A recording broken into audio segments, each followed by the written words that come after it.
Sholat, bukan somat. Sholat. Mudah-mudahan anak-anak gadis yang rajin sholat subuh ini mendapatkan suami yang rajin pula sholat subuh. Karena kalau kalian anakku yang sudah solehah, yang sudah cantik, yang sudah rajin sholat, tiba-tiba dapat laki tak sembahyang, tak satu dua curhat masuk ke HP saya. Ustadz, dulu saya sangka nikah sama dia bahagia. Ternyata Pak Ustadz, cuman rasanya bu, macam tidur sama babi hutan. Tak sembahyang.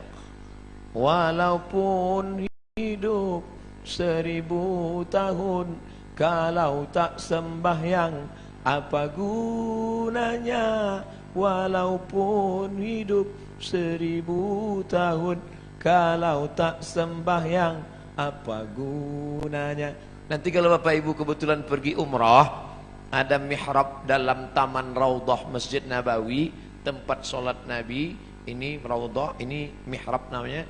Di sebelah kiri ada tertulis As-salatu imaduddin, sholat tiang agama. Kenapa atap masjid kita kokoh? Karena ada tiang. Kalau tak ada tiang, hancur. Puasa melayang, zakat terbang, haji hilang karena tak ada tiang. Tiang dari segala amal adalah solat. Dan solat waktunya tak boleh digeser. As-salatu ala waktiha. Apa kata panitia tadi malam? Ustadz Somad, jam 4 kami tunggu di pintu. Maka jam 4 kurang 5 saya sudah siap di ruang tamu. Tak boleh. Saya tahu ini orang-orang Pertamina ini disiplin. Kalau sampai meleset sedikit ditinggalkannya kita. Maka saya tunggu tepat. Tapi saya tak bertanya karena di Pekanbaru sholat subuh jam 5. Ini kok cepat betul? Saya tak tanya. Saya jarang saya nanya-nanya. Masa LCMA nanya? Yalah Pak, pokoknya siap-siap. Sedangkan janji sama Allah tak boleh digeser, apalagi sama manusia tak kita geser, apalagi sama Allah. Ini sekarang banyak yang geser janji sama Allah. Palembang sholat subuh jam 4 lewat sikit, dibuatnya sholat subuh jam 8. Bangun jam 8, tutup pintu, rapatkan gorden, matikan lampu. Sholli fardhus subhi. Allah. Datang maknya buka pintu nengok. Alhamdulillah, anakku sejak ikut ngaji sama Habib Mahdi ini, solat duhanya pun pakai kunut. Allahumma hdina fi man hadai. Hebat. Ustadz Somad boleh nanya Ustadz? Boleh. Ustadz kan biasanya jawab pertanyaan pakai 4 mazhab. Menurut Hanafi, menurut Maliki, menurut Syafi'i, menurut Ambali. Kira-kira solat duha pakai kunut itu mazhab apa ya Pak Ustadz? Mazhab kesiangan. Janganlah solat itu digeser waktunya. Sudah tepat. Inna salata kanat 'alal mu'minina kitaban mauquta.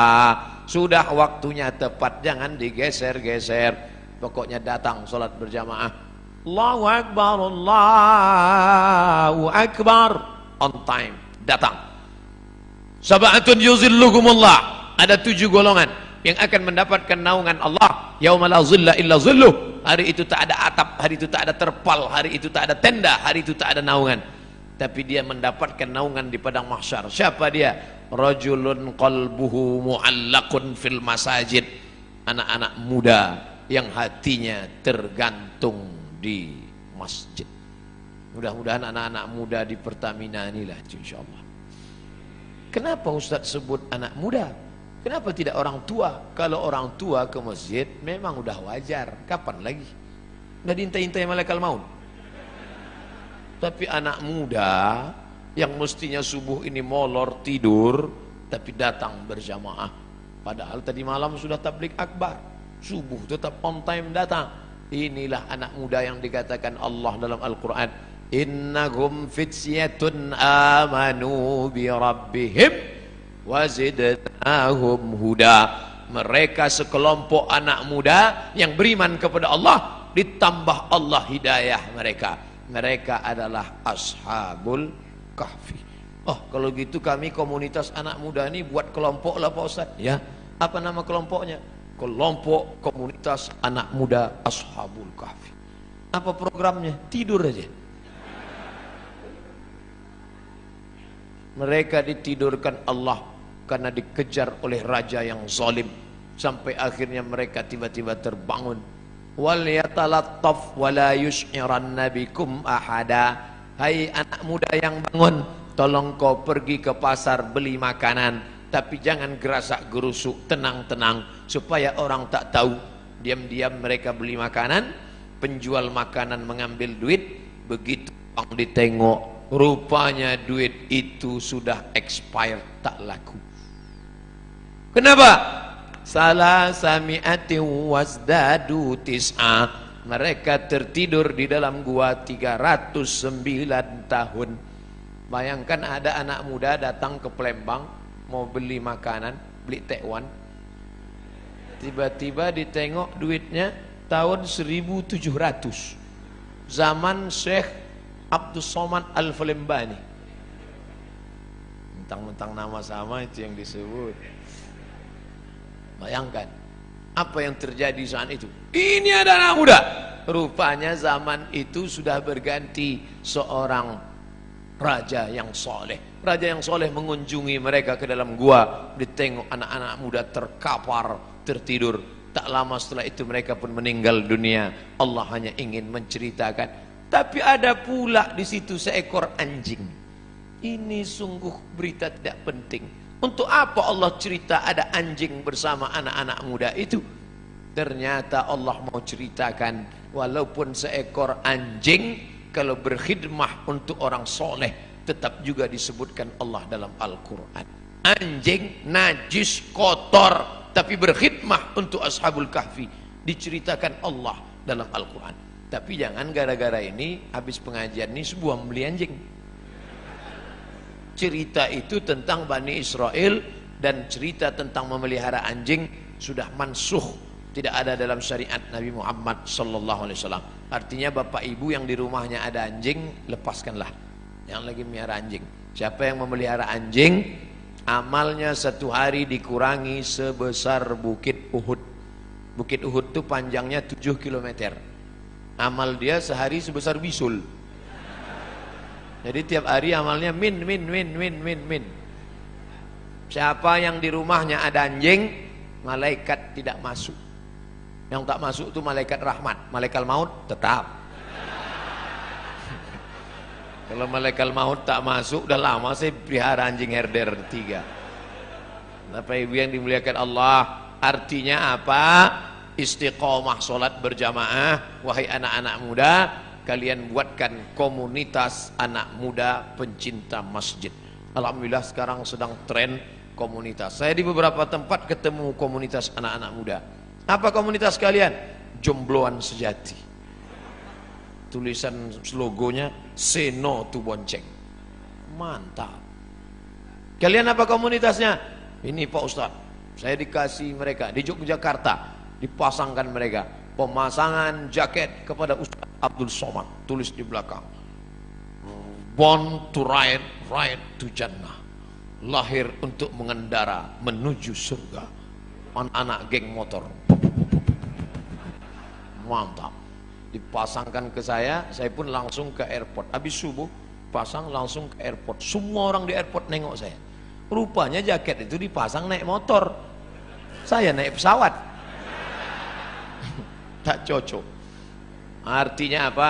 Komunitas anak muda ini tetap dijaga dan mereka tetap sholat berjamaah di masjid. Habis waktu. Cepat betul. Saudara yang dimuliakan Allah Subhanahu wa taala, memakmurkan masjid sudah, beriman hanya kepada Allah sudah, menegakkan salat sudah. Masuk yang keempat, wa ataz zakah, berzakat. Orang yang sudah salat tapi tak berzakat, maka tak ada gunanya karena dia makan haram. Di dalam duit kita itu ada zakat. Zakat orang dititipkan Allah kepada kita. Ada orang diuji kakinya lulus, Diuji kakinya sholat berjamaah, lulus. Diuji matanya sholat tahajud, lulus. Diuji kantongnya, di situ baru kelihatan. Nama siapa? Pelit bin bakhil bin medit bin kedekut. Ini orang na'udzubillah. Oleh sebab itu maka keluarkanlah zakat. Bapak sudah bayar zakat? Tiap tahun saya bayar zakat Pak Ustaz. Berapa? 2,5 kilo. Itu zakat fitrah. Zakat pendapatan 2,5%, 85 gram emas murni. Berapa itu sekarang Pak Ustadz? 85 gram kali 500.000 1 gram, 42.500.000. Siapa yang mempunyai pendapatan 42.500.000 sudah kena zakat 2,5%. Kalau profesi kami sebagai pegawai Pertamina ini gimana Pak Ustadz? 42.500.000 setahun, bagilah 12 bulan. 12 bulannya berapa itu? 42.500.000 bagi 12, 3,6. Jadi yang berpendapatan 3,6 juta, 3.600.000 itu udah kena menurut Basnas, Amil Zakat Nasional yang sudah disepakati ijma' antara ulama-ulama Basnas se-Indonesia, 3,6. Saya tidak sebut gaji karena ada orang gajinya 2 juta, pendapatannya 20 juta. Ada uang tunjang, uang sipak, uang sundul, uang sikut, duit-duit apa. Jadi di total semua, total. Pak Ustadz, saya sebulan dapat 5 juta. Mudah cara ngitungnya. 1.025.000. 5 juta berarti 125.000. Saya 10 juta Pak Ustadz, 250.000. Saya sebulan dapat saya 100 juta Pak Ustadz, 2,5 juta. Mudah-mudahan Bapak Ibu punya duit 100 juta. Dari bunyi aminnya banyak yang tak yakin Pak. Masalah duit ini kita tak bisa ngelihat orang, tak bisa dinilai duit dari wajah orang. Ada hitam, jelek, pesek, pendek. Tapi buka dompet 100 juta. Ada ganteng putih, tengok dompet 2.000 perak. Mudah-mudahan semuanya dapat 100 juta. 100 juta zakatnya berarti 2,5 juta. Memang kalau udah cerita zakat ini banyak lupa. Tak ingat saya bos. 2,5 juta. Saya tak tahu. Entah siapa yang punya 100 juta, entah siapa yang tidak, saya tak tahu. Dan Bapak petugas Basma, Badan Amil Zakat Pertamina, itu tidak tahu siapa yang punya duit. Tapi ada dia yang tahu, la ta'khuzuhu sinatun. Dia tak mengantuk, tak tidak tidur. Tak mau berzakat, simpan. Tak ada angin, tak ada hujan, tiba-tiba lutut sakit. Dibawa ke tempat kusuk, makin sakit. Dicucuk pakai jarum-jarum itu akupunktur, sakit. Tak mempan jarum, cucuk paku payung, makin sakit. Akhirnya dibawalah ke Singapura. Sampai di Singapura datanglah dokter Cina membawa martil kecil aja. Dipukulnya lutut. Ayah, lapuklah lama pakai. Rupanya tempurung kelapa yang di lutut nih lapuk. Jadi gimana dok? Tenang, kita sudah import lutut dari Tiongkok. Berapa harganya? Sebelah kanan 40, sebelah kiri 40, ongkos pasang 20, pas 100. Itu namanya duit hantu dimakan setan. Silakanlah. Yang tak mau bayar zakat tak apa-apa, silakan. Tapi awas. Gimana?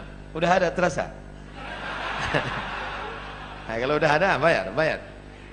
Nanti habis ini jumpai Badan Amil Zakat Pertamina, serahkan, bayarkan. Jangan lupa subscribe, like and share.